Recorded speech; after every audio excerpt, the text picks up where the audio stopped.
नमस्कार, एक बार फिर से स्वागत है आपका आपके इस करेंट अफेयर के चहीते प्रोग्राम में। आज के टॉपिक में हम लोग मार्च महीना में जो भी करेंट अफेयर हुए हैं उन सभी का डिस्कशन करेंगे। और आपके सामने जो मैगजीन दिख रहा होगा वो है ई दृष्टि। इसे हमने ई दृष्टि के वेबसाइट से जो है वो डाउनलोड कर रखा है। और ये एक काफ़ी महत्वपूर्ण जो है आपके कोई भी कम्पिटिटिव एग्जाम के दृष्टिकोण से काफ़ी महत्वपूर्ण ये एक मैगजीन है। और इससे ज़्यादातर जो एग्जाम में क्वेश्चन है वो आपको आने की संभावना बनी रहती है। इसीलिए इस मैगजीन को हम आपको पूरा जो है वो आपको समझाने की कोशिश करेंगे। तो ये जो है आपको बता दें अंक 10 है इसका, जो कि अप्रैल 2020 का जो है, इसमें हम लोग बात करेंगे 2020 के अप्रैल महीना के बारे में।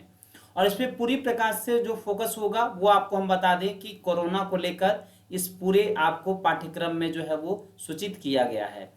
तो आप एक एक पेज को देखते जाइएगा। सबसे पहले हम आपको बता दें कि इसे ई दृष्टि के ऑफिशियल वेबसाइट www.edृष्टि.in से हमने डाउनलोड कर रखा है।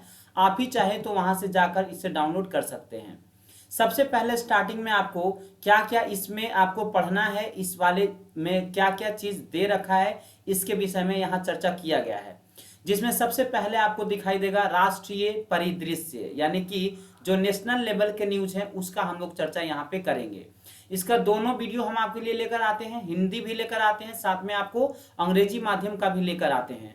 और अगर आप यूपीएससी की तैयारी करते हैं, यूपीएससी की तैयारी करते हैं, या फिर यूपी पीसीएस की तैयारी करते हैं, या किसी भी स्टेट पीसीएस की तैयारी करते हैं, तो ये मैगजीन आपके लिए बहुत महत्वपूर्ण होता है। यहाँ से डायरेक्ट क्वेश्चन आपके एग्जाम में यूपी पीसीएस वगैरह एग्जाम में देखने को मिलते हैं, बीपीएससी के एग्जाम में भी देखने को मिलते हैं। इसके अलावा रेलवे में या एसएससी के एग्जाम में भी यहाँ से क्वेश्चन डायरेक्ट आपको देखने को मिलते हैं। इसलिए काफी महत्वपूर्ण मैगजीन है। इसको आप हम कोशिश करेंगे बेहतर ढंग से अपना बेस्ट देकर आपको पढ़ाने के लिए, और आप कोशिश कीजिए इसको बेहतर ढंग से तैयारी करने के लिए। तो ये पूरा जो भी कंटेंट है इसके वो सारे दे रखे हैं यहाँ पे, जो भी यहाँ पे बात किया गया है कि क्या क्या चीज का इसमें टॉपिक में चर्चा किया गया है। हम डायरेक्ट आएंगे इसके सिलेबस के ऊपर, यानी कि इस महीने में जो न्यूज है वहां से। तो बहुत सारा चीज देखेंगे, जैसे नेशनल लेवल का न्यूज देखेंगे, खेल का न्यूज देखेंगे, खेल में क्रिकेट देखेंगे, हॉकी भी दिखेंगे, बैडमिंटन भी दिखेगा। इसके अलावा जो भी व्यक्तित्व होंगे उसके बारे में भी यहाँ पे हम लोग चर्चा जो है वो करेंगे। इन सभी व्यक्ति का आपको नाम यहाँ पे दिखाई देता होगा, इन सभी के विषय में भी हम लोग चर्चा करेंगे।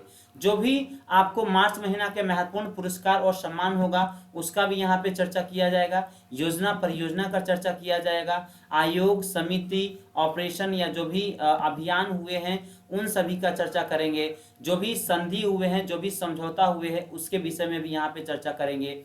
इसके अलावा जो भी विभिन्न न्याय है या विधि न्याय है, कौन कौन सा वर्ष स्थापना दिवस यहाँ मनाया गया, इन सभी के विषय में या इस वाले मैगजीन में हम लोग चर्चा करेंगे।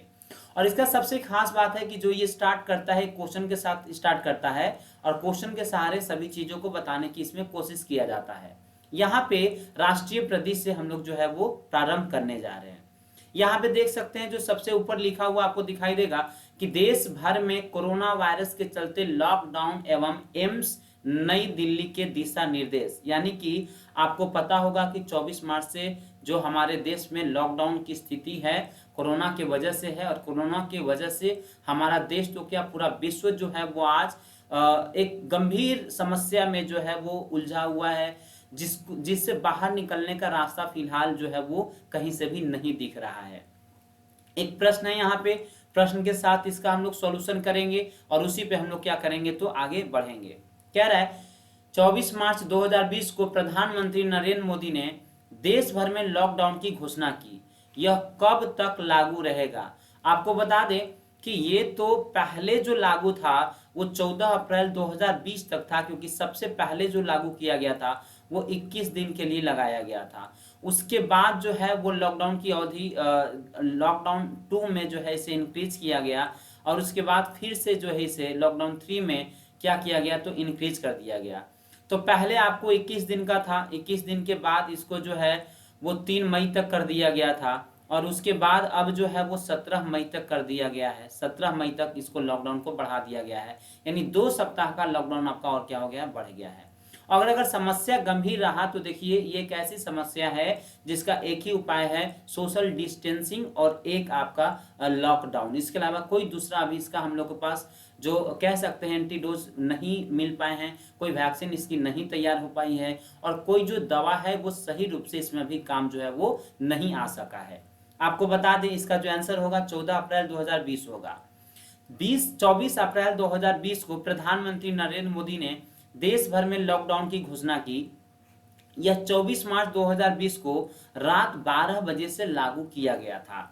21 दिन का यह लॉकडाउन 14 अप्रैल 2020 तक लागू रहेगा। ये आपको अब पुराना न्यूज हो गया, बट एग्जाम में आ सकता है कि सबसे पहला जो लॉकडाउन लगाया गया था उसकी तिथि कब तक निर्धारित की गई थी, तो 14 अप्रैल 2020 तक। यह लॉकडाउन कोरोना वायरस कोविड-19 के तीव्र प्रसार को रोकने के लिए किया गया था। अब सवाल ये आता है कि सर लॉकडाउन क्या है। अब यहाँ पे हम लोग लॉकडाउन के विषय में चर्चा कर लेते हैं कि लॉकडाउन होता क्या है। यह लोगों के एकत्र होने पर लगाया गया प्रतिबंध है, जिसका उद्देश्य लोगों के बीच सामाजिक दूरी, जिसको इंग्लिश में सोशल डिस्टेंसिंग कहते हैं, को बढ़ावा देना है। क्योंकि कोरोना का एक ही उपाय है, सोशल डिस्टेंसिंग।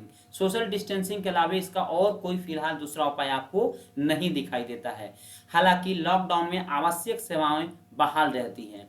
यहाँ पे आवश्यक सेवाओं कहने का मतलब है कि जो भी मेडिकल से रिलेटेड स्टाफ हैं, मेडिकल से जो भी रिलेटेड स्टाफ्स हैं, या इसके अलावा जो फूड सामग्री से जो भी लगे हुए हैं, जैसे फल वाले लोग, जैसे सब्जी वाले लोग, जैसे दूध वाले लोग, ठीक है, या तो जो भी पुलिस डिपार्टमेंट का जो ऑफिसर्स हैं, या जो पुलिस डिपार्टमेंट है, इसके अलावा जो मीडिया वगैरह हैं, जो न्यूज़ वाले हैं, तो ये सभी आवश्यक के तौर पर आते हैं, इसलिए इनको जो है वो छूट दिया गया है और ये सभी सेवाएं जो है वो बहाल रहेंगी। महामारी रोग अधिनियम 1897 के अनुसार मुख्य चिकित्सा अधिकारी जिले में लॉकडाउन घोषित कर सकते हैं। क्या है कोविड-19, अब इसके बारे में हम लोग चर्चा करते हैं। ये कोरोना है क्या? देखिए, कोविड-19 एक संक्रामक बीमारी है जो हाल ही में खोजे गए एक नए वायरस नोवल कोरोना वायरस के कारण फैलती है। एम्स नई दिल्ली द्वारा जारी दिशा निर्देश के अनुसार यह बीमारी निम्न प्रकार से फैल सकती है। जब इस बीमारी से पीड़ित एक व्यक्ति छींकता या खांसता है तो उसकी छींक और लार की बहुत सारी बूंदें हवा में फैल जाती हैं या जमीन और आसपास की सतहों पर भी गिर जाती हैं। यदि कोई अन्य व्यक्ति छींकते या खांसते समय रोगी के पास खड़ा है या उन सतहों को छूता है जहां पर ये बूंदें फैली हुई थीं और फिर अपने हाथों से चेहरे पर, आंखों में या मुंह को छूता है तो वह संक्रमित हो सकता है।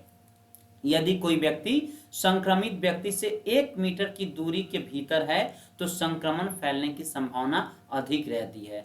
आप न्यूज में या जो भी गाइडलाइन जारी किए गए हैं डिपार्टमेंट ऑफ हेल्थ मिनिस्ट्री के द्वारा या तो होम मिनिस्ट्री के द्वारा, उसमें ये सब बातें साफ तौर पे लिखा गया है कि आपको 1 मीटर का दूरी जो है वो बरकरार रखना है। अगर आप मार्केट में भी जाते हैं अपनी ज़रूरी सामानों को खरीदने के लिए, परचेज करने के लिए, तो वहाँ पे भी आपको सोशल डिस्टेंसिंग का ख्याल रखना है। इसके अलावा जब कभी भी आपको खांसना है या छींकना है तो आपको मुंह पे जो है वो अपना हैंकी जरूर रखना है या मास्क से मुंह को जो है वो आपको ढक कर रखना है जब भी आप बाहर निकलते हैं तो। और छींकते समय जब भी आपको छींक आता है तो आप किसी और पे न छींकें। आपका जो ये लार्वा है, जो आपका जो बूंद है छींक का या तो थूक का, वो ज़्यादा लोगों को संक्रमित न करे। अगर हुआ है तो नहीं हुआ है, फिर भी आपको अपने से भी बचाव करना चाहिए और छींकते समय आपको इस प्रकार से कुछ आपको मुंह को रखना चाहिए। अगर आप यहाँ रख लेते हैं तो जो भी छींक का जो ड्रॉपलेट्स निकलने वाले होते हैं वो केवल यहाँ रहेगा। और आप कोशिश कीजिए अपने हाथों से इस पार्ट को न छुए और आप जब भी घर जाएं तो अपने शर्ट को या जो भी आपके पास पैंट वगैरह, फुल पैंट वगैरह हो, उसे आप चेंज कर ले, भली भांति नहा ले और हाथों को बार बार साबुन से आप धोते रहिए। और कहा जाता है कि 20 सेकेंड तक आपको हाथों को धोना है, अच्छी प्रकार से धोना है। उस व्यक्ति का क्या होता है जो इस बीमारी से पीड़ित होते हैं। आपको बता दें कि जो अधिकतर व्यक्ति है, लगभग 80% को किसी तरह के इलाज की आवश्यकता नहीं होती है, वह स्वतः ही ठीक हो जाते हैं।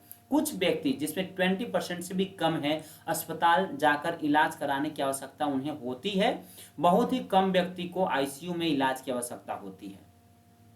अब बात करेंगे रोग की सामान्य लक्षण क्या है। तो अगर यहाँ पे हम लोग रोग की सामान्य लक्षण की बात करेंगे तो बुखार लगना, गले में खराश, खांसी और सांस की तकलीफ इसका जो है वो मुख्य लक्षण है। किसी भी वायरस संक्रमण के लक्षण जैसे सामान्य सर्दी, इन्फ्लुएंजा आदि के समान इसके भी लक्षण देखे जाते हैं। क्या बचाव के तरीके हैं, तो हमारे पास कोई आपको बता दिए, कोई भी अभी वैक्सीन तो नहीं हम लोग खोज पाए हैं। भीड़ भाड़ वाले स्थलों में जाने से बचना चाहिए। अपने हाथों को अल्कोहल आधारित द्रव जिसे सैनिटाइजर आप कहते हैं से हाथ साफ करें या उन्हें साबुन और पानी से बार बार आप धोते रहें। अपनी आंखों, मुंह और नाक को छूने से परहेज करें। और ये सब चीज जो है वो कहाँ से लिया गया है इसके विषय में यहाँ पे सोर्स दे रखा है। जो आप pib.government.of.india के वेबसाइट पे जाएंगे तो वहां पे इन सभी चीजों का आपको देखने को मिल जाएगा। आपको बता दें, कोविड-19 के प्रसार को कम करने और 21 दिनों के लॉकडाउन के बाद सामान्य स्थिति बहाल करने हेतु पैनल एक गठित किया गया है। अब अगला सवाल लेते हैं, सेकेंड नंबर क्वेश्चन लेते हैं। मार्च 2020 में प्रधानमंत्री कार्यालय ने कोविड-19 के प्रसार को कम करने और 21 दिनों के लॉकडाउन के बाद सामान्य स्थिति बहाल करने हेतु किसकी अध्यक्षता में एक पैनल को उन्होंने गठित किया है। अब यहाँ पे पैनल जो गठित किया गया है कोविड-19 को लेकर, उसके विषय में अब यहाँ पे हम लोग चर्चा करेंगे। अब ऑप्शन आपके सामने है, पीके मिश्रा या फिर राजीव गौबा या फिर अजय भल्ला या फिर अजय त्यागी। इसका जो आंसर होगा वो ए होगा, पीके मिश्रा। यानी पीके मिश्रा को प्रधानमंत्री मोदी ने कोविड-19 के प्रसार को कम करने के लिए और 21 दिन के लॉकडाउन के बाद सामान्य स्थिति बहाल करने के लिए एक जो पैनल गठन किया है उसके अध्यक्ष के तौर पे इन्हें नियुक्त किया गया है, पीके मिश्रा जी को। इससे रिलेटेड जो भी पॉइंट्स है यहाँ पे हम लोग देखेंगे। मार्च 2020 में प्रधानमंत्री कार्यालय ने कोविड-19 के प्रसार को कम करने और 21 दिनों के लॉकडाउन के बाद सामान्य स्थिति बहाल करने के लिए एक उच्च स्तरीय पैनल गठित किया है।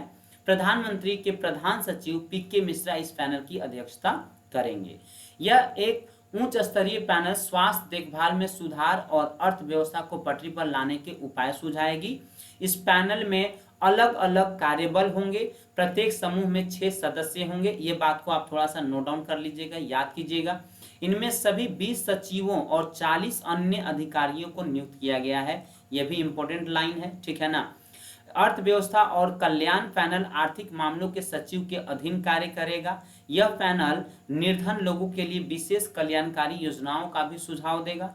स्वास्थ्य के क्षेत्र में नीति आयोग सदस्य स्वास्थ्य डॉक्टर बी के पॉल के नेतृत्व में एक और कार्यकारी समूह का गठन किया गया है। यह पैनल चिकित्सा उपकरणों, दवाओं की निरंतर आपूर्ति बनाए रखने और अस्पताल की उपलब्धता सुनिश्चित करने के उपाय को सुझाएगी। अब ये कहाँ से लिया गया है इसके विषय में आप यहाँ पे देख सकते हैं। इकोनॉमिक्स टाइम्स जो है न्यूज़पेपर, वहां से ये जो है वो लिया गया है। अगले क्वेश्चन की तरफ बढ़ते हैं। कोविड-19 से निपटने में लगे स्वास्थ्य कर्मियों के लिए बीमा योजना। एक क्वेश्चन यहाँ पे इसके संबंधित किया गया है कि 19 मार्च 2020 को केंद्र सरकार ने कोविड-19 से निपटने में लगे स्वास्थ्य कर्मियों के लिए प्रधानमंत्री गरीब कल्याण पैकेज के तहत, नाम याद रखिएगा, प्रधानमंत्री गरीब कल्याण पैकेज के तहत घोषित बीमा योजना को मंजूरी प्रदान की। इस योजना के अंतर्गत सामुदायिक स्वास्थ्य कर्मियों सहित लगभग 22.12 लाख सार्वजनिक स्वास्थ्य कर्मियों को 90 दिनों की अवधि हेतु कितनी राशि का बीमा कवर प्रदान किया जाएगा। तो इसका जो उत्तर होगा आप यहाँ पे देख सकते हैं। ऑप्शन में क्या क्या है जरा यहाँ पे देख लीजिएगा। ऑप्शन में है आपके पास 20 लाख रुपया, 1 2 3 4 5 जीरो है 20 लाख, 25 लाख रुपया, 50 लाख रुपया या फिर 75 लाख रुपया, ठीक है ना। तो इसका जो आंसर होगा वो होगा 50 लाख। सी इज द राइट आंसर। यहाँ पे सी इसको आंसर कर लीजिएगा। 29 मार्च 2020 को केंद्र सरकार ने कोविड-19 से बीमार लोगों की सेवा में लगे स्वास्थ्य कर्मियों के लिए प्रधानमंत्री गरीब कल्याण पैकेज के तहत घोषित बीमा योजना को मंजूरी प्रदान की है। इस योजना के अंतर्गत सामुदायिक स्वास्थ्य कर्मियों सहित लगभग 22.12 लाख सार्वजनिक स्वास्थ्य कर्मियों को 90 दिनों की अवधि हेतु 50 लाख बीमा कवर प्रदान किया जाएगा। 50 लाख है ये। इसमें ऐसे स्वास्थ्य कर्मी शामिल हैं जो कोविड-19 से ग्रस्त मरीजों की देखभाल में लगे हैं और रोगियों के बीच सीधे संपर्क में होने के कारण उनकी जान को खतरा हो सकता है। ओके, आपको बता दें कि स्वास्थ्य मंत्रालय के अनुसार इस योजना के अंतर्गत उपलब्ध कराई जा रही बीमा सुरक्षा लाभार्थी द्वारा पहले से ली गई अन्य बीमा सुरक्षा के अतिरिक्त होगी। और ये जो है pib.gov.in से इसको भी जो है वो लिया गया है। अब अगला सवाल की तरफ बढ़ेंगे, अगला टॉपिक की तरफ बढ़ेंगे। प्रधानमंत्री गरीब कल्याण योजना के तहत राहत पैकेज जो है वो जारी किया गया है, वो क्या है, इस विषय के बारे में बात करेंगे। यहाँ पे एक सवाल लिया गया है, 26 मार्च 2020 को केंद्रीय वित्त यहाँ पे एवं कॉर्पोरेट कार्य मंत्री निर्मला सीतारमण, ठीक है, यहाँ पे इनका आप फोटो जो है वो देख सकते हैं, ये निर्मला सीतारमण जी हैं, ठीक है ना, सीतारमण जी हैं, ओके, ने गरीबों के लिए प्रधानमंत्री गरीब कल्याण योजना के तहत कितने लाख करोड़ रुपए के राहत पैकेज की घोषणा की है। ऑप्शन आपके सामने है 1.76 लाख करोड़ रुपया, या बी में है 1.70 लाख करोड़ रुपया, सी में है 1.80 लाख करोड़ रुपया और डी में है 1.90 लाख करोड़ रुपया। इसका जो आंसर होगा वो होगा बी, यानी 1.70 लाख करोड़ रुपया। आपको बता दें 26 मार्च 2020 को केंद्रीय वित्त एवं कॉर्पोरेट कार्य मंत्री निर्मला सीतारमण ने कोविड-19 के विरुद्ध लड़ाई लड़ने में मदद करने के उद्देश्य से गरीबों के लिए प्रधानमंत्री गरीब कल्याण योजना के तहत 1.70 लाख करोड़ रुपये के राहत पैकेज की घोषणा की है। इस पैकेज में कौन कौन से उपाय शामिल हैं उसके विषय में आइए बात करते हैं। सरकारी अस्पतालों और स्वास्थ्य केंद्रों में कोविड-19 से लड़ने वाले स्वास्थ्य कर्मियों के लिए बीमा योजना के तहत 50 लाख का बीमा कवर प्रदान किया जाएगा। यहाँ पे 50 लाख है, ओके। 80 करोड़ गरीबों को अगले 3 माह तक हर माह 5 केजी गेहूं या चावल और पसंद की 1 किलोग्राम जो है वो दाल दिया जाएगा, इसमें शामिल है।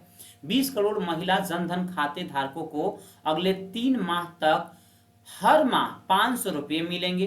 मनरेगा के तहत जो मजदूरों को है वो 182 रुपया से बढ़ाकर 202 रुपया प्रतिदिन कर दिया गया। ये सारे जो है वो इंपॉर्टेंट पॉइंट है, यहाँ से आपके एग्जाम में क्वेश्चन बनने की संभावना रहेगी। 3 करोड़ गरीब वरिष्ठ नागरिकों, गरीबों, विधवाओं, गरीब दिव्यांगजनों को 1000 रुपये की अनुग्रह राशि दिए जाने का प्रावधान किया गया है। पीएम किसान योजना के तहत अप्रैल से पहले सप्ताह में किसानों के खाते में 2000 रुपये दिए जाने का जो है वो प्रावधान किया गया है। इस पैकेज के तहत 100 से कम कामगारों वाले प्रतिष्ठानों में प्रतिमाह 15,000 रुपया से कम पाने वाले कर्मचारियों को अगले 3 महीनों के दौरान उनके पीएफ खातों में उनके मासिक पारिश्रमिक का 24% भुगतान करने का प्रस्ताव भी इसमें किया गया है। इसके तहत उज्ज्वला योजना के अंतर्गत अगले 3 महीनों में 8 करोड़ गरीब परिवारों को गैस सिलेंडर मुफ्त में प्रदान किए जाएंगे। इसके अलावा केंद्र सरकार ने निर्माण श्रमिकों को राहत देने के लिए राज्य सरकारों को भवन और निर्माण श्रमिक कोष का उपयोग करने का भी आदेश दिया है। और ये चीज भी जो है वो कहां से लिया गया है, तो pib.gov.in से लिया गया है। जब भी प्रेस विज्ञप्ति होती है तो आप देख सकते हैं pib.gov.in की तरफ से ये सारे न्यूज जो है निकल के सामने आते हैं। अगले क्वेश्चन, अगले टॉपिक की तरफ बढ़ेंगे। कोविड-19 पर स्टार्टअप के जरिए तकनीकी मैपिंग के लिए टास्क फोर्स का जो है वो गठन किया गया है। क्वेश्चन लेंगे, 26 मार्च 2020 को किसने कोविड-19 पर स्टार्टअप के जरिए तकनीकी मैपिंग के लिए टास्क फोर्स का गठन किया है। ऑप्शन है आपके सामने इसरो, डीआरडीओ, विज्ञान एवं प्रौद्योगिकी विभाग, जैव प्रौद्योगिकी, ठीक है। तो इसका जो आंसर होगा वो होगा सी, साइंस एंड टेक्नोलॉजी जो है डिपार्टमेंट वो किया है, साइंस एंड टेक्नोलॉजी, ठीक है ना। इससे रिलेटेड जो भी चीजें हो सकती है यहाँ पे हम लोग चर्चा करेंगे। 26 मार्च 2020 को विज्ञान एवं प्रौद्योगिकी विभाग ने कोविड-19 पर स्टार्टअप के जरिए तकनीकी मैपिंग के लिए टास्क फोर्स का गठन किया है। इस टास्क फोर्स का गठन शोध एवं विकास प्रयोगशालाओं, अकादमी संस्थाओं, स्टार्टअप और एमएसएमई को मिलाकर किया गया है। यह टास्क फोर्स डायग्नोसिस, टेस्टिंग, स्वास्थ्य देखभाल संबंधी तकनीकी व उपकरण मुहैया कराने को लेकर बाजार आधारित समाधान की दिशा में काम को करेंगे। इनमें मास्क और अन्य सुरक्षात्मक सामग्री उपलब्ध होंगे, जैसे सैनिटाइजर, स्क्रीनिंग के लिए किफायती किट्स, वेंटिलेटर और ऑक्सीजनेटर इत्यादि इसमें इंक्लूड रहेंगे। टास्क फोर्स में विज्ञान एवं प्रौद्योगिकी विभाग के अलावा जैव प्रौद्योगिकी विभाग, ICMR, इलेक्ट्रॉनिक्स और सूचना प्रौद्योगिकी मंत्रालय, CSIR, अटल इनोवेशन मिशन, लघु और मध्यम उद्यम मंत्रालय, स्टार्टअप इंडिया और अखिल भारतीय तकनीकी शिक्षा परिषद के प्रतिनिधि भी शामिल रहेंगे। तो कौन कौन इसमें जो है वो शामिल है, इस बात का भी आप ख्याल रखिएगा। अगला क्वेश्चन लेंगे श्रमिक भरण पोषण योजना से रिलेटेड। एक क्वेश्चन है यहाँ पे, 25 मार्च 2020 को उत्तर प्रदेश सरकार ने श्रमिक भरण पोषण योजना के तहत 5,97,000 निर्माण श्रमिकों के खाते में धनराशि RTGS के माध्यम से हस्तांतरित की। इस योजना के तहत उत्तर प्रदेश में लॉकडाउन से प्रभावित प्रत्येक श्रमिक को कितनी राशि उपलब्ध कराई जा रही है? आपके सामने ऑप्शन है 500 रुपया, 800 रुपया, 1,000 रुपया या फिर 1,500 रुपया। तो इसका जो आंसर होगा वो सी होगा, यानी 1,000 रुपया इज द राइट आंसर। इससे जो भी रिलेटेड चीज हो सकता है हम यहाँ देखने वाले हैं। आपको बता दें 22 मार्च 2020 को उत्तर प्रदेश सरकार ने श्रमिक भरण पोषण योजना के तहत 5,97,000 श्रमिकों के खाते में 1,000 की धनराशि RTGS के माध्यम से हस्तांतरित की है। इस अवसर पर मुख्यमंत्री ने समाज कल्याण विभाग तथा दिव्यांग जन विभाग को विभिन्न पेंशन योजनाओं यथा वृद्धावस्था, निराश्रित महिला एवं दिव्यांग जन को त्रैमासिक पेंशन के भुगतान हेतु निर्देशित किया गया। राज्य सरकार प्रतिदिन कमाने वाले को 1 माह का खाद्यान्न, जिसके अंतर्गत 20 केजी गेहूं एवं 15 केजी चावल प्रदान किया जाता है, इसमें उपलब्ध करा रही है। उल्लेखनीय है कि वैश्विक महामारी कोरोना वायरस के कारण प्रदेश में लॉकडाउन की घोषणा के पश्चात उत्तर प्रदेश भवन एवं अन्य सन्नी मार्ग कर्मकार कल्याण बोर्ड ने 23 मार्च 2020 को पंजीकृत भवन निर्माण श्रमिकों हेतु आपदा राहत सहायता योजना अधिसूचित की थी। इसका उद्देश्य ऐसी स्थिति में दैनिक मजदूरी करने वाले पंजीकृत निर्माण श्रमिकों के भरण पोषण हेतु आपदा काल में आर्थिक सहायता उपलब्ध कराना है। इस बोर्ड द्वारा सभी जिलों के कुल 203.77 करोड़ रुपए का बजट जारी किया गया है। ये भी जो है डेटा information.up.nic से इसको जो है वो लिया गया है। नेक्स्ट टॉपिक की तरफ बढ़ेंगे, विषयवार QS वर्ल्ड यूनिवर्सिटी रैंकिंग 2020। एक क्वेश्चन यहाँ पे है, 3 मार्च 2020 को जारी हुई विषयवार QS वर्ल्ड रैंकिंग के अनुसार दुनिया भर के शीर्ष 50 इंजीनियरिंग कॉलेजों में शामिल भारतीय संस्थान कौन से हैं? तो इसका जो आंसर होगा वो सब है IIT कानपुर एवं IIT हैदराबाद, IIT इंदौर एवं IIT जोधपुर, IIT पटना एवं IIT गांधीनगर, और इसमें से उपरोक्त में से कोई नहीं। तो इसका जो आंसर होगा माय डियर, माफ कीजिएगा, ये डी आंसर होगा, इसमें से कोई नहीं होगा, कोई इसमें जो है वो शामिल नहीं है। तो कौन से शामिल है यहाँ पे अब हम लोग थोड़ा सा देखेंगे। आपको बता दें 3 मार्च 2020 को QS यानी कि क्वाकवेरली साइमंड्स के ने विषयवार वर्ल्ड यूनिवर्सिटी रैंकिंग जारी की है। QS एक वैश्विक हायर एजुकेशन थिंक टैंक विशेषज्ञ समूह है। अब रैंकिंग में कौन कौन है यहाँ पे हम लोग देखने जा रहे हैं। रैंकिंग के अनुसार IIT बॉम्बे और IIT दिल्ली दुनिया भर के शीर्ष 50 इंजीनियरिंग कॉलेजों में शामिल किया गया है। IIT बॉम्बे की 44th रैंक मिली है, जबकि IIT दिल्ली को 47 रैंक यहाँ पे प्रदान हुआ है। शीर्ष 100 में 5 भारतीय संस्थानों को रैंकिंग प्रदान की गई है, मतलब 100 में, टॉप 100 में केवल 5 जो है वो इंडिया का है। जबकि 2019 के रैंकिंग में केवल 3 संस्थानों को यहाँ पे मिला था। कौन कौन से थे?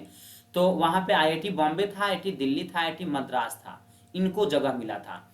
इस वर्ष की रैंकिंग में IIT खड़गपुर को 86 नंबर और IIT मद्रास को 88 नंबर, जबकि IIT कानपुर को 96 नंबर मिला है। तो टोटल 5 कॉलेज हो गए हमारे यहाँ के, देख लीजिएगा। IIT बॉम्बे, IIT कौन हो गया? तो बॉम्बे हो गया, कितना रैंक हो गया उसका? तो 44 रैंक हो गया। उसके बाद आईआईटी दिल्ली 47 पे है, 47 पे है। फिर 86 पे आईआईटी खड़गपुर है, और 88 पे कौन है तो आईआईटी मद्रास है, और हमारे पास 96 में कौन है आईआईटी कानपुर है। तो इन सभी पांचों को आप याद कर लीजिएगा, ये काफी इंपॉर्टेंट है। कला और मानविकी में जवाहरलाल नेहरू विश्वविद्यालय, जिसको जेएनयू कहते हैं, जो हमेशा विवादों में घिरा रहता है, को 162वां स्थान, जबकि दिल्ली विश्वविद्यालय को 231 स्थान हासिल हुआ है। ध्यातव्य है कि QS World University Rankings by Subject 13,138 individual university program के प्रदर्शन के लिए एक व्यापक गाइड है। यह प्रोग्राम 83 स्थानों पर स्थित 1368 विश्वविद्यालयों के छात्रों द्वारा अध्ययन कार्यक्रम के रूप में अपनाए गए हैं। ये भी कहां से लिया गया, सोर्सेज यहां पे दे रखा है। नेक्स्ट टॉपिक की तरफ बढ़ेंगे, सीडीपी भारत वार्षिक रिपोर्ट 2019। देखिए एक यहां से क्वेश्चन उठाएंगे, हाल में एक गैर लाभकारी संगठन कार्बन डिस्क्लोजर प्रोजेक्ट सीओपी द्वारा जारी रिपोर्ट के अनुसार विज्ञान आधारित लक्ष्य पहल एसबीटीआई के प्रति प्रतिबद्धता व्यक्त करने वाली कंपनियों के संदर्भ में भारत का विश्व में कौन सा स्थान जो है वो प्राप्त है। ध्यान से क्वेश्चन को देख लीजिएगा।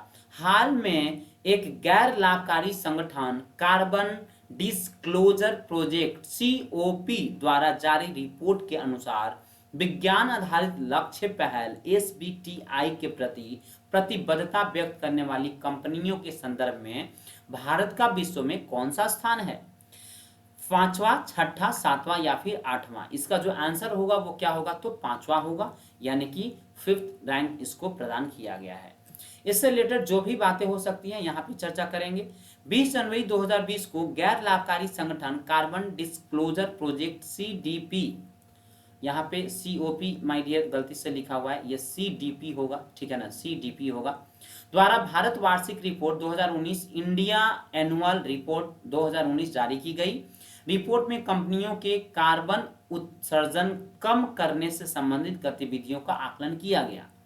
ध्यान रहे कि विज्ञान आधारित लक्ष्य पहल एसबीटी कंपनियों के उनके ग्रीन हाउस गैस उत्सर्जन कटौती की मात्रा एवं तीव्रता की आवश्यकताओं के माध्यम से भावी प्रगति का स्पष्ट मार्ग प्रदान करता है।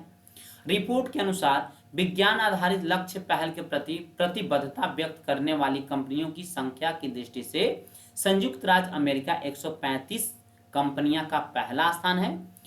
इस संदर्भ में जापान 83 कंपनियों के साथ है, जबकि यूनाइटेड किंगडम 78 कंपनियां और फ्रांस में 51 कंपनियां।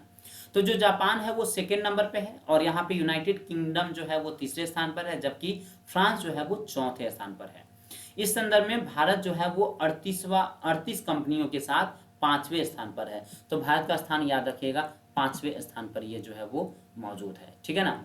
चलिए नेक्स्ट हम लोग बात करेंगे, नेक्स्ट क्वेश्चन की तरफ बढ़ेंगे यहाँ पे, ठीक है। अब अगला क्वेश्चन जो आपको दिखाई देता होगा, भारतीय दर्शन का वैश्वीकरण विषय पर आधारित अंतर्राष्ट्रीय सम्मेलन हुआ है, उससे संबंधित एक क्वेश्चन को हम लोग यहाँ पे देखते हैं। जनवरी 2020 में भारतीय दर्शन का वैश्वीकरण ग्लोबलाइजेशन इंडियन थ्रू विषय पर अंतर्राष्ट्रीय सम्मेलन का आयोजन कहाँ किया गया। ऑप्शन है IIM कोझिकोड में, या IIM कोलकाता में, IIM दिल्ली में, या फिर IIM मद्रास में। जो इसका आंसर होगा माय डियर वो होगा ए, IIM कोझिकोड में। इससे रिलेटेड चीजों को देखते हैं। 16 से 18 जनवरी 2020 को भारतीय प्रबंधन संस्थान कोझिकोड IIM कोझिकोड जो कि केरल में है, भारतीय दर्शन का वैश्वीकरण विषय पर एक अंतर्राष्ट्रीय सम्मेलन का आयोजन किया गया। इस 3 दिवसीय सम्मेलन का उद्घाटन प्रधानमंत्री नरेंद्र मोदी ने वीडियो कॉन्फ्रेंसिंग के माध्यम से किया। साथ ही प्रधानमंत्री ने IIM कोझिकोड में स्वामी विवेकानंद की एक अकादमी का प्रतिमा का भी क्या किया, आवरण किया। उक्त सम्मेलन में 100 से अधिक विश्व स्तरीय अनुसंधान पत्र प्रस्तुत किए गए। thehindu.com से इसको जो है वो लिया गया था। अगला है टॉपिक वैश्विक आवासीय शहर सूचकांक Q3 2019। एक क्वेश्चन है, जनवरी 2020 में जारी वैश्विक आवासीय शहर सूचकांक तृतीय तिमाही 2019 में किस भारतीय शहर को 14वां स्थान प्राप्त हुआ है? ऑप्शन है हैदराबाद, मुंबई, नई दिल्ली या फिर चेन्नई। इसका जो आंसर होगा माय डियर वो हैदराबाद होगा। ए इज द राइट आंसर। इससे रिलेटेड चीजों को देखते हैं। जनवरी 2020 में नाइट फ्रैंक द्वारा वैश्विक आवासीय शहर सूचकांक तृतीय तिमाही जो है वो 2019 जारी किया गया। सूचकांक में विश्व के 150 शहरों को शामिल किया गया। सूचकांक में बुडापेस्ट हंगरी, जियान चीन का शहर को क्रमशः पहला और दूसरा स्थान प्राप्त हुआ। ये दोनों याद रखिएगा, पहला हंगरी का है बुडापेस्ट और दूसरा चीन का कौन है तो जियान है। आपको बता दें कि सूचकांक में भारतीय शहर हैदराबाद, जो हैदराबाद तेलंगाना का आप कह सकते हैं राजधानी, को 14वां स्थान प्राप्त हुआ है। सूचकांक में शामिल अन्य भारतीय शहर में दिल्ली को 73rd रैंक, बेंगलुरु को 94th रैंक और अहमदाबाद को 108वां रैंक जो है वो प्रदान किया गया है। नेक्स्ट क्वेश्चन की तरफ बढ़ेंगे। हिंद महासागर आयोग में पांचवें पर्यवेक्षक का प्रवेश। ओके, क्वेश्चन है एक यहां से उठाएंगे। हाल में निम्न में से किस देश को हिंद महासागर आयोग में 5वां पर्यवेक्षक के रूप में प्रवेश मिला है? ऑप्शन है भारत, बांग्लादेश, पाकिस्तान या फिर श्रीलंका। इसका जो आंसर होगा अपना प्यारा खूबसूरत भारत है। 6 मार्च 2020 को आईओसी इंडियन ओशियन कमीशन के मंत्रियों द्वारा सेशेल्स में सम्मेलन के दौरान भारत को इस आयोग का 5वां पर्यवेक्षक बनाने का निर्णय लिया गया है। पिछले महीने भारत द्वारा पर्यवेक्षक के रूप में दर्जा प्राप्त करने हेतु विचारार्थ आवेदन पत्र प्रस्तुत किया गया था। हिंद महासागर आयोग की स्थापना, बी केयरफुल, यहां से चीजों को आपको जो है वो लिखना पड़ेगा। हिंद महासागर आयोग की स्थापना 1982 में 1982 में हुई थी। इस आयोग में सेशेल्स, मेडागास्कर, कोमोरोस, मॉरिशस और रीयूनियन द्वीप फ्रांस का विदेशी क्षेत्र शामिल है। भारत सहित वर्तमान में इस आयोग में 5 पर्यवेक्षक, जिसमें से चीन, यूरोपियन संघ, Malta, International Organisation of la Francophonie हो गए हैं। एक पर्यवेक्षक के रूप में भारत के इस आयोग में शामिल होने का रणनीतिक महत्व है क्योंकि आयोग पश्चिमी अफ्रीकी हिंद महासागर में एक महत्वपूर्ण क्षेत्रीय संस्थान है। इस कदम से भारत पूर्वी अफ्रीका के देशों के साथ अधिक सुरक्षा सहयोग का नेतृत्व करेगा। यह पश्चिमी हिंद महासागर में द्वीपों के साथ भारत के सामूहिक जुड़ाव की सुविधा प्रदान करेगा। इससे फ्रांस के साथ भारतीय सहयोग में भी वृद्धि होगी। फ्रांस का इसमें मजबूत एवं अहम योगदान है। इस संबंध में भारत के प्रधानमंत्री नरेंद्र मोदी की योजना सागर 2015 सभी क्षेत्रों के लिए सुरक्षा और विकास को भी बल मिलेगा। अगला उठाएंगे क्वेश्चन नेचर रैंकिंग इंडेक्स 2020 का। एक क्वेश्चन है यहाँ पे, फरवरी 2020 में जारी नेचर रैंकिंग इंडेक्स 2020 में किस संस्थान को शीर्ष स्थान प्राप्त हुआ है?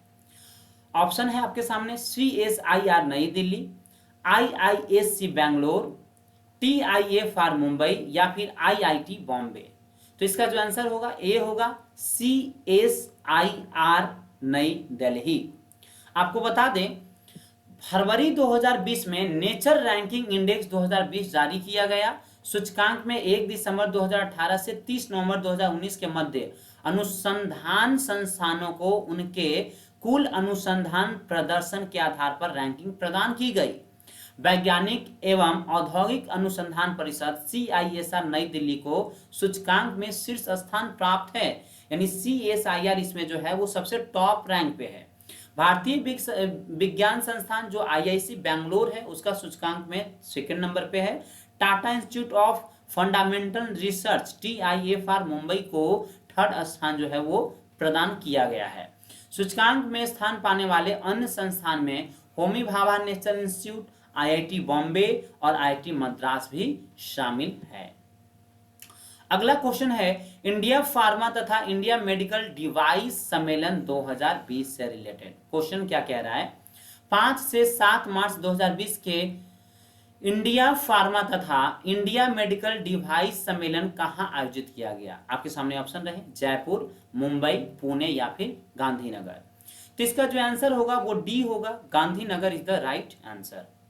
5 से 7 मार्च 2020 के मध्य इंडिया फार्मा तथा इंडिया मेडिकल डिवाइस सम्मेलन गांधीनगर गुजरात में आयोजित किया गया। इस सम्मेलन का विषय इंडिया फार्मा किफायती और गुणवत्ता संपन्न स्वास्थ्य देखभाल की चुनौतियों का मुकाबला तथा इंडिया मेडिकल डिवाइस सार्वभौमिक स्वास्थ्य देखभाल के लिए किफायती, उत्तरदायी तथा गुणवत्ता संपन्न चिकित्सा उपकरण को प्रोत्साहन। गुजरात इस सम्मेलन का पार्टनर राज्य था, ये आपके लिए याद करने वाली बात है। सम्मेलन का उद्देश्य चिकित्सा, इलेक्ट्रॉनिक उपकरण, स्वास्थ्य निदान, अस्पताल तथा सर्जरी के उपकरणों को शामिल करने, उपभोक्ता केंद्रीय विनिर्माण को प्रोत्साहित करना है। इसका आयोजन रसायन और उर्वरक मंत्रालय के फार्मास्यूटिकल्स विभाग द्वारा भारतीय वाणिज्यिक एवं उद्योग मंडल FICCI के सहयोग से किया गया। गौरतलब है कि भारतीय फार्मास्यूटिकल्स बाजार मात्रा की दृष्टि से विश्व में तीसरा सबसे बड़ा और मूल्य की दृष्टि से 13वां सबसे बड़ा बाजार है। भारत संपूर्ण विश्व में जेनेरिक दवाओं का सबसे बड़ा आपूर्तिकर्ता है, ये बात आपको याद रखना चाहिए। भारत का चिकित्सा उपकरण उद्योग $5.2 बिलियन का है। ये दोनों पॉइंट आपके लिए काफी महत्वपूर्ण है। यह 96.7 बिलियन भारतीय स्वास्थ्य देखभाल उद्योग में 4 से 5% का योगदान करता है। इस सम्मेलन में संपूर्ण विश्व के लगभग 5000 फार्मास्यूटिकल तथा जैव प्रौद्योगिकी प्रोफेशनल ने भाग लिया है। आइए बात करेंगे अगले हम लोग टॉपिक की तरफ, CAA के खिलाफ याचिका। इसी बीच CA का भी जो है वो चल रहा था अप्रैल महीने में।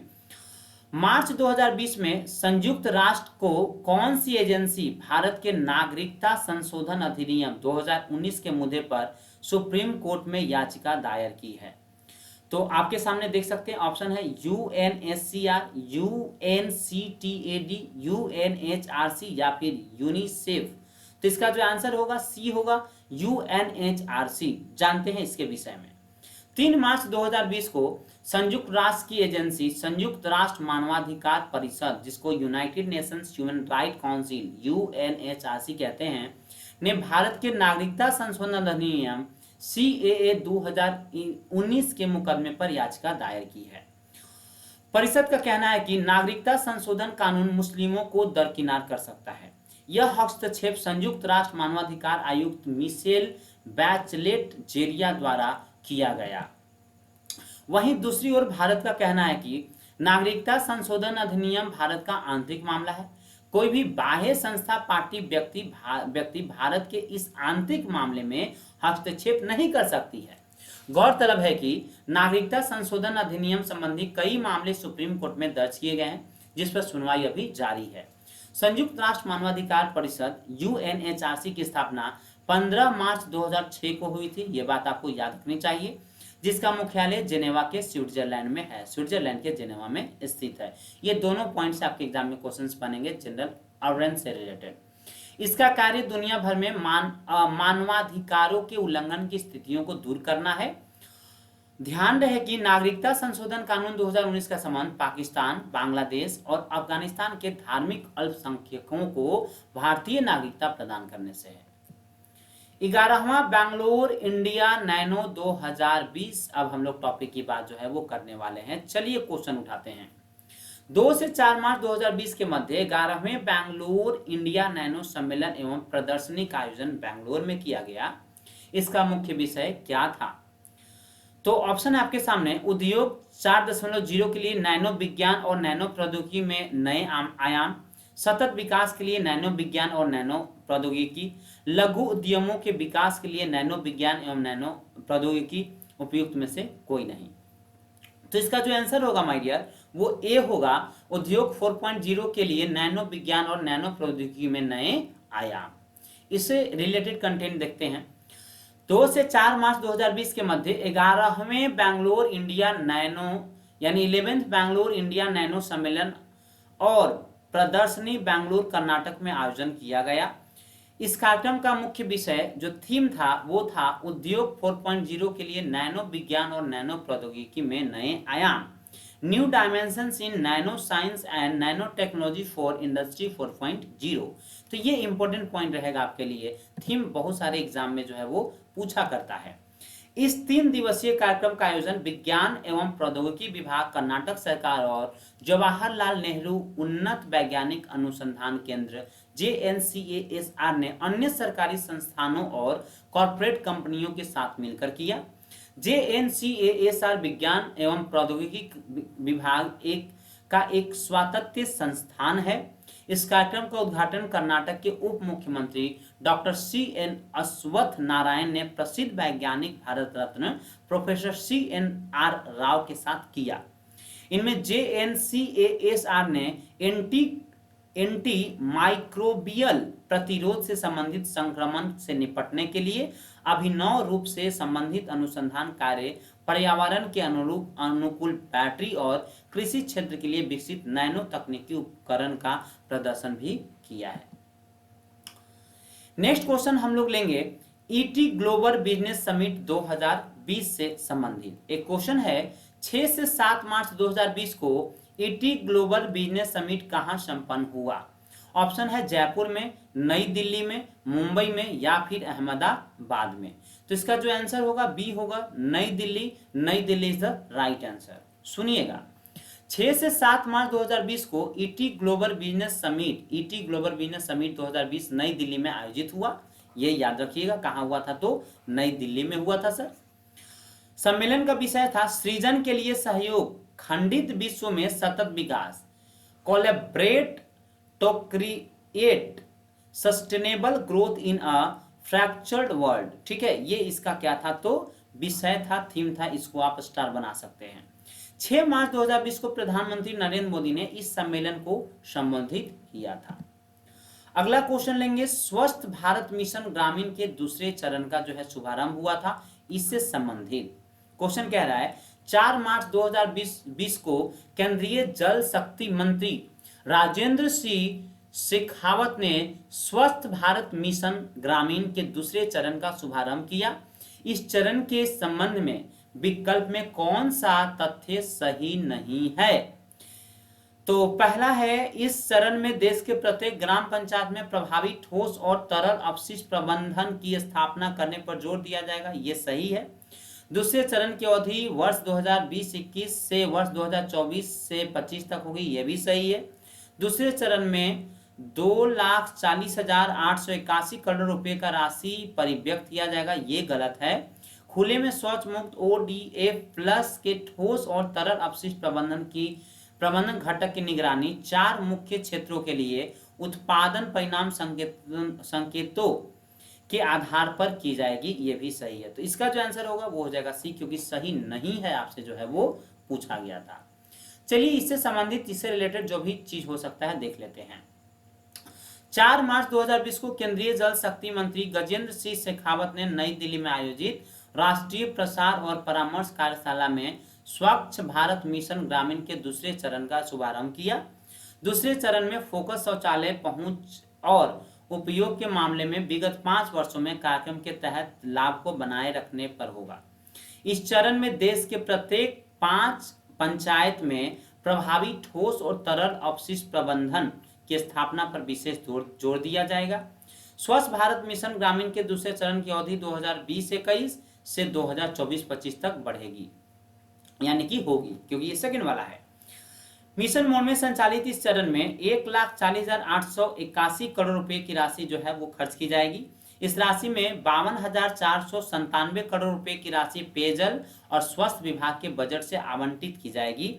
शेष राशि 15वें वित्त आयोग MGNIGS और राजस्व सृजन मॉडल के तहत विशेष रूप से ठोस और तरल अपशिष्ट प्रबंधन हेतु जारी की जा रही निधियों से प्राप्त होगी। आपको बता दें, खुले में शौच मुक्त यानी कि ODF प्लस के ठोस और तरल अपशिष्ट प्रबंधन घटक की निगरानी 4 प्रमुख क्षेत्रों, जिसमें प्लास्टिक कचरा प्रबंधन, जैव क्षरण योग्य ठोस प्रबंधन, पशु अपशिष्ट प्रबंधन सहित ग्रे वाटर प्रबंधन और फेकल कीचड़ प्रबंधन के लिए उत्पादन परिणाम संकेतकों के आधार पर की जाएगी। कार्यशाला के एक भाग के रूप में अंतर्राष्ट्रीय महिला दिवस 8 मार्च से पूर्व केंद्रीय मंत्री ने यूनिसेफ और bill and Melinda Gates foundation BMGF द्वारा ग्रामीण महिलाओं पर स्वच्छ भारत मिशन ग्रामीण के प्रभाव पर एक अध्याय जारी किया। जिसका शीर्षक क्या था? अध्ययन ग्रामीण भारत में महिलाओं की सुविधा, सुरक्षा और स्वाभिमान पर स्वच्छ भारत मिशन ग्रामीण का प्रभाव। फरवरी 2020 में 5 राज्य जिसमें बिहार, मध्य प्रदेश, महाराष्ट्र, राजस्थान और उत्तर प्रदेश में 6,993 महिलाओं का सर्वेक्षण किया गया था। इस अध्ययन के अनुसार घरेलू शौचालय की बढ़ती पहुंच से ग्रामीण भारत में महिलाओं की बढ़ती पहुंच से ग्रामीण भारत में महिलाओं की सुविधा, सुरक्षा और स्वाभिमान में सुधार हुआ है। इस अध्ययन के मुख्य निष्कर्षों में शौच करने के लिए खुले में न जाने से 93% महिलाएं सुरक्षित महसूस करती हैं। उल्लेखनीय है कि 19 फरवरी 2020 को केंद्रीय मंत्रिमंडल ने स्वच्छ भारत मिशन ग्रामीण के दूसरे चरण को मंजूरी प्रदान की थी। अगला टॉपिक हम लोग उठाएंगे मिशन पूर्वोदय से पूर्वोदय। एक क्वेश्चन आपके सामने, फरवरी 2020 में भारत सरकार के इस्पात मंत्रालय, जापानी राजदूत और उड़ीसा के मुख्यमंत्री के बीच इस्पात क्षेत्रों में सहयोग के लिए महत्वपूर्ण मुद्दों पर चर्चा की गई। इस संबंध में निम्नलिखित कथनों पर आपको क्या करना है? मामले की सत्यता को आपको पहचान करना है। इस्पात क्षेत्र में बढ़ोतरी हेतु मिशन पूर्वोदय संचालित किया जाएगा, क्या ये बात सही है? मिशन के तहत उड़ीसा के राजधानी भुवनेश्वर में एक उपरी केंद्र स्थापित किया जाना तय है। केंद्र सरकार के अनुसार 2030 तक उड़ीसा की इस्पात उत्पादन क्षमता प्रतिवर्ष 100 मिलियन टन का लक्ष्य पार कर लेगी। कौन सा सही है, कौन सा गलत है, आपको इसमें से चुनना होगा। उड़ीसा भारत का दूसरा सर्वोच्च इस्पात उत्पादन राज्य है, क्या ये बात सही है क्या? तो देखिए इसका जो आंसर होगा वो बी होगा। 1 और 3 केवल सही है, बाकी सारा गलत है।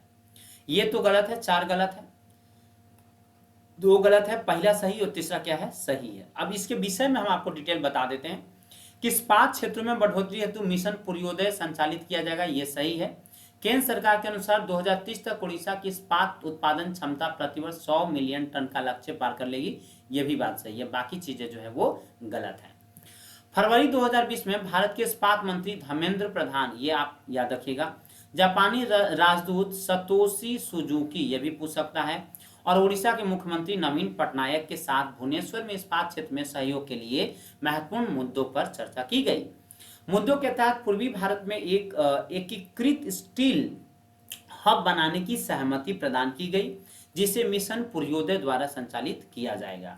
इस मिशन के तहत उड़ीसा के कलिंग नगर जो जिला जाजपुर है को ऊपरी केंद्र यानी कि ईपी सेंटर के रूप में विकसित किया जाएगा, जो वैश्विक इस्पात उद्योग का एक जीवित केंद्र होगा। इस्पात मंत्रालय के अनुसार यह केंद्र बड़े पैमाने पर रोजगार पैदा करेगा, जो उड़ीसा के लोगों के लिए बेहतर भविष्य का निर्माण करेगा। क्योंकि कोई भी राज्य में जब आपका रोजगार पैदा होगा तो सिंपल वहां के लोगों के लिए जो है वो अच्छी बात हो जाती है। मिशन को पूरा करने के लिए जापानी तकनीकी विशेषज्ञों की भी मदद ली जाएगी, जो सामाजिक आर्थिक विकास को गति प्रदान करेगा। ध्यान रहे कि उड़ीसा देश का सर्वोच्च इस्पात उत्पादन राज्य है, जबकि आपके क्वेश्चन में क्या पूछा था? दूसरा बोला था, यहाँ पे दूसरा नहीं होगा, ये दूसरा बोला था कि उड़ीसा भारत का दूसरा सर्वोच्च इस्पात राज्य है, नहीं, ये पहला नंबर पे है, ठीक है ना। ये क्या है? तो पहला नंबर पे है। केंद्र सरकार उड़ीसा में इस्पात उत्पादन को मजबूत बनाने का काम कर रही है, जिसके उत्पादन लक्ष्य वर्ष 2030 तक प्रति वर्ष 100 मिलियन टन के पार जाने का तय जो है वो किया गया है। नेक्स्ट क्वेश्चन तरफ चर्चा करेंगे, बृहद सामाजिक आधारिता शिविर। एक क्वेश्चन है, ये भी थोड़ा सा लंबा क्वेश्चन है। 29 फरवरी 2020 को प्रयागराज उत्तर प्रदेश में आयोजित बृहद सामाजिक अधिकारिता शिविर और उपकरण वितरण समारोह में 3 नए रिकॉर्ड बनाए गए, जिसे Guinness book of world record में शामिल किया गया। विकल्प में से कौन सा रिकॉर्ड शामिल नहीं, आपको बताना है। ऑप्शन है 27,000 दिव्यांग जनों एवं परिषद नागरिकों का एक साथ उपकरण वितरण का रिकॉर्ड बनाया गया, क्या यह बात सही है कि नहीं? तो देखिए ये शामिल नहीं है। हाथ से चलने वाली 300 ट्राईसाइकिल को 1.8 किलोमीटर चलाकर रिकॉर्ड बनाया गया, ये सही है। हाथ से चलने वाली 626 ट्राईसाइकिल को 1 घंटे में वितरित कर रिकॉर्ड बनाया गया, ये सही है। दिव्यांग जन एक वरिष्ठ नागरिक द्वारा 13 मिनट में सबसे बड़ी 400 व्हील चेयर की लाइन बनाकर रिकॉर्ड बनाया गया, ये भी सही है। तो आप देख सकते हैं पहला वाला जो है वो इंक्लूड नहीं था। आपको बता दें ये मोदी साहब जो है वितरित किए थे, आप देखे होंगे न्यूज पे। 29 फरवरी 2020 को मेला परेड ग्राउंड प्रयागराज उत्तर प्रदेश में बृहद सामाजिक अधिकारिता शिविर और उपकरण वितरण समारोह का आयोजन किया गया था। इसमें प्रधानमंत्री नरेंद्र मोदी ने प्रतिभाग किया और आयोजित समारोह में राष्ट्रीय वायुश्री एवं एडीप योजना के तहत वरिष्ठ नागरिकों एवं दिव्यांगजनों को निःशुल्क सहायक उपकरण वितरण किए गए।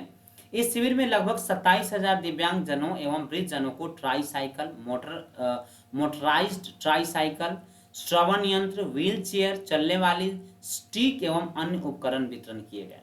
जबकि जो ऊपर में क्वेश्चन में था वो क्या था, 27,000 दिव्यांगजनों एवं परिषद नागरिकों यहाँ पे जो है वो नहीं होगा।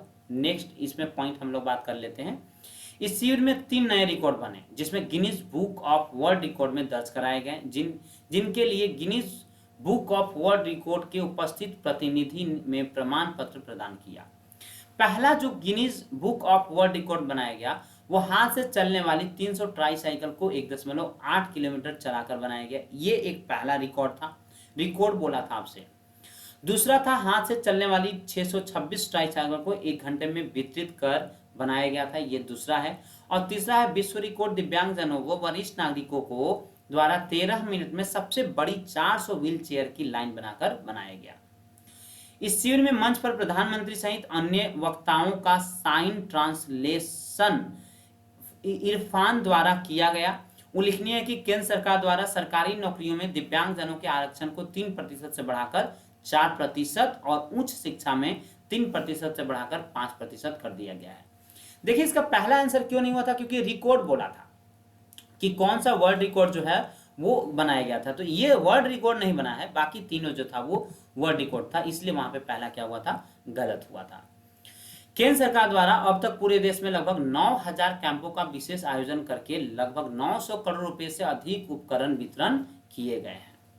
नेक्स्ट क्वेश्चन की तरफ चर्चा करेंगे। चौथा वैश्विक आयुर्वेदिक महोत्सव 2020 की अब हम लोग जो है वो चर्चा यहाँ पे करने जा रहे हैं। एक क्वेश्चन यहां से उठाएंगे। 16 से 20 मई 2020 के मध्य चौथा वैश्विक आयुर्वेद महोत्सव कहाँ आयोजित किया जाएगा। ये जाएगा है, कंफ्यूज मत होइएगा, जयपुर, कोच्चि, भुवनेश्वर या फिर देहरादून। तो इसका जो आंसर होगा वो बी होगा, Kochi is the right answer. आपको बता दें 16 से 20 मई 2020 के बीच चौथा वैश्विक आयुर्वेद सम्मेलन कोच्चि, केरल में आयोजित किया जाएगा। इस 5 दिवसीय सम्मेलन में मुख्य रूप से आयुर्वेद चिकित्सा पर्यटन पर विशेष बल दिया जाएगा। महोत्सव में 5,000 से अधिक अंतर्राष्ट्रीय प्रतिनिधि भाग लेंगे। इस महोत्सव में पंचकर्म के बारे में एक कार्यशाला भी आयोजित की जाएगी। ओके, नेक्स्ट क्वेश्चन तरफ चर्चा करेंगे। अमेरिकी राष्ट्रपति की भारत की राजकीय यात्रा। एक क्वेश्चन है, 24 से 25 फरवरी 2020 के बीच अमेरिकी राष्ट्रपति डोनाल्ड ट्रंप भारत की राजकीय यात्रा कर रहे हैं। इनसे संबंधित निम्न कथनों पर आपको क्या करना है, विचार करना है। विगत 60 वर्षों में वो भारत की यात्रा पर आने वाले अमेरिका के 10वें राष्ट्रपति हैं। क्या ये बात सही है? डोनाल्ड ट्रंप अहमदाबाद स्थित साबरमती आश्रम जाने वाले पहले अमेरिकी राष्ट्रपति बने हैं। क्या ये बात सही है? दोनों देशों के बीच $3 अरब 21.5 हजार करोड़ रुपए के रक्षा समझौतों पर औपचारिक सहमति बनी है। क्या ये बात सही है? तो ऑप्शन आप देख सकते हैं, केवल पहला एवं दूसरा, केवल दूसरा एवं तीसरा, केवल दूसरा और उपयुक्त में से सभी। इसका जो आंसर होगा बी होगा, केवल दूसरा और तीसरा, यानी कि ये सही है और पहला गलत है। यानी कि डोनाल्ड ट्रंप अहमदाबाद स्थित साबरमती आश्रम जाने वाले पहले अमेरिकी राष्ट्रपति बन गए हैं और दोनों देशों के बीच $3 अरब 21.5 हजार करोड़ रुपए के रक्षा समझौते पर औपचारिक सहमति जो है वो बनी है। आपको बता दें 24 से 25 फरवरी 2020 के मध्य अमेरिकी राष्ट्रपति डोनाल्ड ट्रंप भारत की राजकीय यात्रा पर रहे। यह उनकी भारत की पहली यात्रा रही। इस यात्रा में उनके साथ उनकी पत्नी एवं प्रथम महिला मेलानिया ट्रंप, बेटी एवं सलाहकार इवांका ट्रंप और दामाद जारेड कुशनर शामिल रहे। गौरतलब है कि विगत 6 वर्षों में भारत आने वाले वे अमेरिका के 7वें राष्ट्रपति हैं। यात्रा के प्रथम दिन की शुरुआत अहमदाबाद, गुजरात से हुई। यहां उन्होंने प्रधानमंत्री नरेंद्र मोदी के साथ रोड शो किया। वह अपनी पत्नी मेलानिया ट्रंप के साथ अहमदाबाद स्थित साबरमती आश्रम जाने वाले पहले अमेरिकी राष्ट्रपति बन गए हैं। इसके अलावा यात्रा के दौरान उन्होंने अहमदाबाद स्थित विश्व के सबसे बड़े स्टेडियम सरदार पटेल मोटेरा स्टेडियम में आयोजित नमस्ते ट्रंप कार्यक्रम को संबोधित किया। यहां उन्होंने लगभग 1 लाख लोगों को संबोधित किया। उनके साथ ही प्रधानमंत्री नरेंद्र मोदी ने भी इस कार्यक्रम को संबोधित किया। इसके बाद डोनाल्ड ट्रंप और मेलानिया ट्रंप ने आगरा स्थित ताजमहल का अवलोकन भी किया। यात्रा के दूसरे दिन राष्ट्रपति डोनाल्ड ट्रंप का राष्ट्रपति भवन में गार्ड ऑफ ऑनर के साथ औपचारिक स्वागत किया गया, जहां उन्होंने राष्ट्रपति रामनाथ कोविंद के साथ मुलाकात की। इसके बाद उन्होंने राजघाट जाकर महात्मा गांधी को श्रद्धांजलि भी अर्पित की। 25 फरवरी 2020 को नई दिल्ली स्थित हैदराबाद हाउस में राष्ट्रपति ट्रंप एवं प्रधानमंत्री मोदी के बीच प्रतिनिधि मंडल स्तर की द्विपक्षीय वार्ता संपन्न हुई। वार्ता के दौरान दोनों नेताओं ने वर्तमान वैश्विक समस्याओं जैसे आतंकवाद, द्विपक्षीय व्यापार तथा क्षेत्रीय मुद्दों से संबंधित विषयों पर चर्चा की। वार्ता के बाद दोनों देशों के बीच $3 अरब लगभग 21.5 हजार करोड़ रुपए के रक्षा समझौते पर औपचारिक सहमति बनी। सहमति पर हस्ताक्षर दोनों देशों के रक्षा विभागों द्वारा बाद में किया जाएगा। इसके तहत भारतीय नौसेना के लिए 24 MH हेलीकॉप्टर खरीद तथा भारतीय थल सेना के लिए 6 अपाचे हेलीकॉप्टर की खरीद शामिल है। इसके अलावा दोनों देशों के बीच स्वास्थ्य चिकित्सा उत्पादों की सुरक्षा और हर घर तक गैस पहुंचाने सहित 3 समझौते हुए। उल्लेखनीय है कि भारत और अमेरिका के बीच वैश्विक रणनीति साझेदारी, विश्वास, साझा मूल्यों, आपसी सम्मान और समझ पर आधारित है। यात्रा के दौरान मेलानिया ट्रंप ने दिल्ली के सर्वोदय को-एड स्कूल की हैप्पीनेस क्लास का दौरा भी किया। अगला क्वेश्चन लेंगे, म्यांमार के राष्ट्रपति की भारत की राजकीय यात्रा। ओके, ये क्वेश्चन है, क्या कह रहा है देखिएगा जरा ध्यान से। 26 से 29 फरवरी 2020 के मध्य म्यांमार के राष्ट्रपति भारत की राजकीय यात्रा पर रहे। म्यांमार के राष्ट्रपति कौन है? यूएन बिन, डॉक्टर चो विन थिन, यू थान चिन या फिर डॉक्टर यू थिन? इसका जो आंसर होगा वो ए होगा, you Win Myint is the right answer. Image देख सकते हैं, ये हमारे देश के राष्ट्रपति हैं श्री रामनाथ कोविंद जी, और ये आपको जो है वो म्यांमार के राष्ट्रपति हैं, यू इन मिंट है। 26 से 29 फरवरी 2020 के मध्य म्यांमार के राष्ट्रपति यू विन मिंट भारत की राजकीय यात्रा पर रहे। 27 फरवरी 2020 को राष्ट्रपति भवन में गार्ड ऑफ ऑनर के साथ औपचारिक स्वागत किया गया। इस यात्रा के दौरान उन्होंने राष्ट्रपति रामनाथ कोविंद से क्या की, तो मुलाकात की। आपको बता दें उन्होंने राजघाट में महात्मा गांधी को श्रद्धांजलि भी अर्पित की। 27 फरवरी 2020 को प्रधानमंत्री नरेंद्र मोदी एवं राष्ट्रपति यू विन मिंट के मध्य नई दिल्ली स्थित हैदराबाद हाउस में प्रतिनिधि मंडल स्तर की वार्ता संपन्न हुई। वार्ता के बाद दोनों देशों के मध्य निम्न 10 समझौता ज्ञापनों पर क्या किया गया, हस्ताक्षर किया गया। इसमें कुछ निम्न प्रकार से है। मानव तस्करी को रोकने, बचाव, पुनः प्राप्ति, पर्यावर्तन और तस्करी के शिकार लोगों के पुनः एकीकरण के लिए सहयोग पर समझौता ज्ञापन। त्वरित प्रभाव परियोजनाओं के कार्यान्वयन के लिए भारतीय अनुदान सहायता के बारे में दोनों देशों के बीच समझौता। मराक ओ टाउनशिप अस्पताल में भट्टी के निर्माण के लिए राखीन सरकार और यंगून स्थित भारत के दूतावास के बीच परियोजना समझौता। राखीन राज्य विकास कार्यक्रम के तहत राखीन राज्य के 5 टाउनशिप और सौर ऊर्जा द्वारा बिजली के वितरण के लिए राखीन राज्य सरकार और यंगून स्थित भारत के दूतावास के बीच परियोजना समझौता।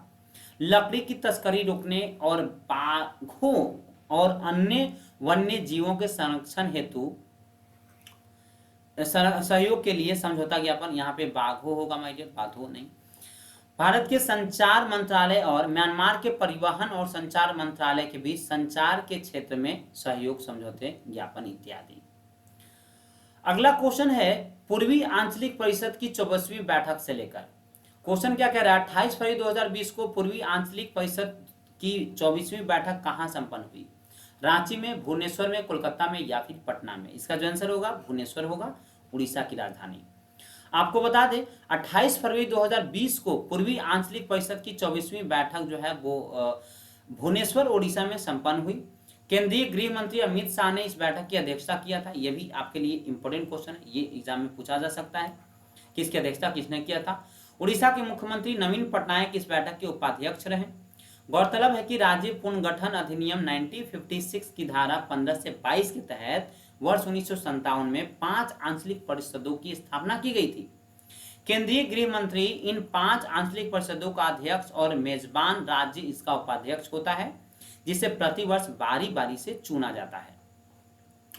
प्रत्येक राज्य के 2 मंत्रियों और मंत्रियों को राज्यपाल द्वारा सदस्यता के रूप में नामित किया जाता है। यह परिषद केंद्र और राज्यों तथा उस अंचल में आने वाले सदस्य से संबंधित मुद्दों को उठाती है।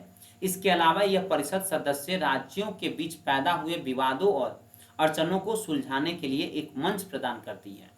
परिषद व्यापक श्रेणी के मुद्दों पर विचार विमर्श करती है, जिसमें सीमा संबंधी विवाद, सुरक्षा और बुनियादी ढांचे से संबंधी मुद्दे जैसे सड़क, परिवहन, उद्योग, जल और बिजली आदि, वन और पर्यावरण, आवास, शिक्षा, खाद्य सुरक्षा, पर्यटन, परिवहन से संबंधित मामले इत्यादि शामिल हैं। उल्लेखनीय है कि पूर्वी आंचलिक परिषद में बिहार, झारखंड, उड़ीसा और पश्चिमी बंगाल राज्य शामिल हैं। पूर्वी आंचलिक परिषद की पिछली बैठक 1 अक्टूबर 2018 को कोलकाता में आयोजित किया गया था। यह भी इंपॉर्टेंट है, ये वाला पॉइंट भी इंपॉर्टेंट है। कौन कौन से राज्य शामिल है? बिहार, झारखंड, उड़ीसा और पश्चिम बंगाल, ठीक है ना, ये सभी हैं। अगला क्वेश्चन लेंगे, राजस्थान सरकार द्वारा प्रस्तुत बजट वर्ष जो 2020-21 में की गई उसकी प्रमुख घोषणाएं क्या क्या हैं? 20 फरवरी 2020 को राजस्थान सरकार ने वर्ष 2020-21 का बजट प्रस्तुत किया। इस बजट में की गई घोषणाओं के संबंध में विकल्प में कौन सा तथ्य सही नहीं है, आपको जवाब देना है। 100 करोड़ के रुपए के निरोगी राज्य स्थान प्रबंधन कोष का गठन किया जाएगा। क्या ये बात सही है या गलत है? राजस्थान राज्य आर्थिक पिछड़ा वर्ग बोर्ड के गठन की घोषणा की गई। क्या यह सही है? HCM रीपा जयपुर में इंदिरा गांधी महिला शोध संस्थान की स्थापना की जाएगी। क्या यह बात सही है? सरकारी सेवाओं की डोर स्टेप डिलीवरी हेतु जयपुर एवं अजमेर में पायलट प्रोजेक्ट शुरू किया जाएगा। क्या यह बात सही है? तो इसमें जो आंसर होगा माय डियर डी हो जाएगा। D is the right answer. आपको बता दें 20 फरवरी 2020 को राजस्थान सरकार ने 2020-21 का बजट प्रस्तुत किया। इसमें वर्ष 2020-21 में राजकीय घाटा 33,922 करोड़ 77 लाख है, जो राज्य सकल घरेलू उत्पाद का 2.99% है। 100 करोड़ रुपए के निरोगी राजस्थान प्रबंधन कोष का गठन किया जाएगा। जोधपुर के MDM अस्पताल में पीडियाट्रिक कैथ लैब की स्थापना की जाएगी। चिकित्सा एवं स्वास्थ्य से जुड़े विभागों के लिए बजट में कुल 14,533 करोड़ 37 लाख रुपये का प्रावधान किया गया। कृषि विभाग के लिए बजट में कुल 3,420 करोड़ 6 लाख रुपए का प्रावधान किया गया। 4 वर्षों में जैसलमेर, बीकानेर, बाड़मेर, जोधपुर, नागौर, चूरू, श्री गंगानगर, हनुमानगढ़, पाली, जालोर, सिरोही एवं झुंझुनू जिले में 1500 हेक्टेयर क्षेत्र में खजूर की खेती की जाएगी। आंगनबाड़ी कार्यकर्ता, आशा सहयोगी तथा ANM के मध्य बेहतर समन्वय हेतु A3 ऐप शुरू किया जाएगा। HCM रीपा में इंदिरा गांधी महिला शोध संस्थान की स्थापना की जाएगी। राजस्थान राज्य आर्थिक पिछड़ा वर्ग के बोर्ड के गठन की घोषणा की गई। 100 करोड़ रुपए के नेहरू बाल संरक्षण कोष का गठन किया जाएगा। राजस्थान अनुसूचित जाति, अनुसूचित जनजाति वित्त विकास निगम लिमिटेड के माध्यम से स्वरोजगार हेतु 50,000 युवाओं को ऋण प्रदान किया जाएगा। माफ कीजिएगा, यहाँ पे केवल अनुसूचित जाति, अनुसूचित जनजाति नहीं है। जनजाति युवाओं को कौशल प्रशिक्षण प्रदान करने के उद्देश्य से प्रतापगढ़, डूंगरपुर एवं उदयपुर में कौशल विकास केंद्र स्थापित किए जाएंगे। Ease of travelling in Rajasthan नीति विकसित किया जाएगा। 100 करोड़ रुपए के पर्यटन विभाग कोष का गठन किया जाएगा। वर्ष 2020-21 में शिक्षा के लिए कुल 39,000 यानी 39,524 करोड़ 27 लाख रुपए का प्रावधान किया जाएगा। महाविद्यालयों में वीडियो लेक्चर की सुविधा के लिए राजीव गांधी ई कंटेंट बैंक की स्थापना की जाएगी। जिला मुख्यालय एवं चिन्हित शहरी क्षेत्रों को ग्रीन एनर्जी सिटी के रूप में विकसित किया जाएगा। विद्यार्थियों के लिए मुख्यमंत्री मार्गदर्शन कौशल योजना शुरू की जाएगी। भरतपुर में एक नवीन क्षेत्रीय विज्ञान कार्यशाला खोला जाएगा। स्टार्टअप के विकास हेतु 75 करोड़ रुपए की राशि के राजीव @75 फंड की स्थापना की जाएगी। आर्टिफिशियल इंटेलिजेंस लैब की स्थापना की जाएगी। राजस्थान रत्न पुरस्कार योजना को पुनः लागू करने की घोषणा की गई है। 5 जिले जिसमें से हनुमानगढ़, श्री गंगानगर, कोटा, अलवर एवं बूंदी में गुरु नानक जयंती पार्क स्थापित किया जाएगा। राजस्थान राज्य वन विकास निगम गठित किया जाएगा। सरकारी सेवाओं की डोर स्टेप डिलीवरी हेतु जयपुर एवं जोधपुर में पायलट प्रोजेक्ट भी शुरू किया जाएगा। तो इतना सारा राजस्थान से संबंधित है। अगर आप राजस्थान का कोई एग्जाम देने की अगर आप विचार बना रहे होंगे तो आप जरूर इन सभी पॉइंट को ध्यान में रखिएगा और एक बार वापस पुनः से पढ़ भी लीजिएगा। पेंशन निधि प्रबंधकों ने न्यूनतम नेटवर्थ में संशोधन, यहाँ पे क्वेश्चन उठाया। पेंशन विनियामक यानी पीएफआरडीए द्वारा पेंशन निधि प्रबंधनों के न्यूनतम नेटवर्थ को मौजूदा 25 करोड़ रुपए से बढ़ाकर कितना कर दिया गया है? तो इसका जो आंसर होगा वो 50 करोड़ रुपया होगा। See the right answer. आपको बता दें फरवरी 2020 में पेंशन विनियामक पीएफआरडीए ने पेंशन निधि प्रबंधकों के न्यूनतम नेटवर्थ को मौजूदा 25 करोड़ रुपए से बढ़ाकर 50 करोड़ रुपया कर दिया है। ध्यान रहे कि सेबी नियमों के तहत म्यूचुअल फंडों के लिए भी आवश्यक न्यूनतम नेटवर्थ 50 करोड़ रुपये ही निर्धारित है। संशोधित पेंशन दिशा निर्देश से शुल्कों के पुनः वितरण का मार्ग प्रशस्त होता है, जो पेंशन क्षेत्र को बढ़ने में मददगार साबित होगा। इन्हीं दिशा निर्देशों में ही ये भी उल्लेखित है कि पेंशन फंड या इससे प्रायोजक किसी अन्य पेंशन फंड में इक्विटी हिस्सेदारी का अधिग्रहण नहीं कर सकते हैं। ध्यान रहे कि भारत पेंशन और सेवानिवृत्ति लाभ प्रदान करने के संदर्भ में विश्व में 32वें स्थान पर है। अंतरराष्ट्रीय परिदृश्य, अब देखिए ये यहाँ पे हम लोग का राष्ट्रीय पूरा जो है वो कंप्लीट हो जाता है और राष्ट्रीय कंप्लीट हो जाने के बाद हम आपको नेक्स्ट पार्ट जो है वो आपको कौन सा करवाने वाले हैं? तो अंतरराष्ट्रीय परिदृश्य करवाने वाले हैं। ठीक है ना, अंतरराष्ट्रीय परिदृश्य करवाने वाले हैं। तो नेक्स्ट जो पार्ट है अंतरराष्ट्रीय परिदृश्य, ये हम आपके लिए नेक्स्ट लेक्चर में आपके लिए लेकर आएंगे। ठीक है ना, तो यहाँ तक के लिए आप सभी को देखने के लिए बहुत बहुत धन्यवाद। और अगर आप किसी भी एग्जाम की तैयारी करते हैं तो इन सभी चीज़ों को आप बढ़िया से अगर आप कर लीजिएगा तो स्टेट पीसीएस के पेपर में आपको दिक्कत नहीं होने वाला है। अगर चैनल के साथ नए होंगे तो चैनल को सब्सक्राइब तो जरूर कर लीजिएगा, लाइक बटन पे क्लिक करके लाइक कर दीजिएगा और अपने मित्रों के साथ शेयर कर दीजिएगा। ज़्यादा से ज़्यादा इसको आप शेयर जरूर से कर दीजिएगा। तो मिलेंगे अगले वीडियो में, तब तक के लिए थैंक यू।